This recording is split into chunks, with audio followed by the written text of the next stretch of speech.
अस्सलामुअलैकुम वरहमतुल्लाहि वबरकातुहू। नाज़रीन, मैं अल्लाह के फ़ज़ल और करम के साथ आज की नई वीडियो लेकर आपके सामने हाज़िर हुआ हूँ। मुझे उम्मीद है कि आप सब खैरियत से होंगे। मेरी दुआ है जहाँ भी रहो खुश रहो, शादोबाद रहो और सलामत रहो। नाज़रीन, हमारी आज की वीडियो आयत करीमा की फ़जीलत के हवाले से है। नाज़रीन, बहुत से ऐसे लोग हैं कि आयत करीमा पढ़ते हैं लेकिन फ़जीलत के हवाले से नहीं जानते, लेकिन बहुत से ऐसे लोग हैं कि जो आयत करीमा तो पढ़ते हैं लेकिन उसकी फ़जीलत भी जानते हैं। नाज़रीन, ये हमारी आज की जो वीडियोस को मुकम्मल वाच कीजिएगा, इंशाअल्लाह ताला बहुत सी चीज़ें सीखने को मिलेगी। नाज़रीन, आपका मकसद जो है वो पूरा नहीं हो रहा, आप दुआ करते हैं, आपकी दुआ कबूल नहीं हो रही, आप परेशान हैं और वो परेशानी हल नहीं हो रही, तो इंशाअल्लाह ताला ये जो आयत करीमा है इसको पढ़ें और इसकी फ़जीलत भी जानें और इंशाअल्लाह ताला बहुत ही फ़ायदा होगा।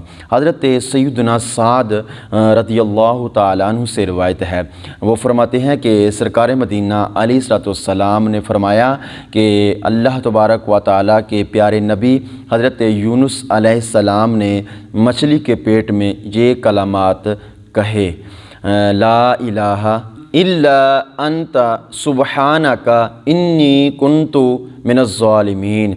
जो कोई मुसलमान इन कलामात के साथ किसी मकसद के लिए अल्लाह तबारक व तआला की बारगाह में दुआ मांगेगा तो अल्लाह तबारक व तआला उसकी दुआ को कबूल फरमाएगा और उसके मकसद को हल फरमाएगा। नाज़रीन, अगर कोई मुसीबत, दुख, तकलीफ़ या परेशानी पहुंच जाए तो इस आयत करीमा को पढ़ने का मामूल बना लें। इंशाअल्लाह ताला जो तकलीफ़ें, जो परेशानियाँ, जो मुसीबतें आई होंगी अल्लाह इस आयत करीमा के सदक़े दूर फरमा देगा। नाज़रीन, अपनी दुकानों पर और अपने कारोबार वाली जगह पर और अपने घरों पर इसको पढ़ने का मामूल बना लें, इंशाअल्लाह ताला बहुत ही फ़ायदा होगा।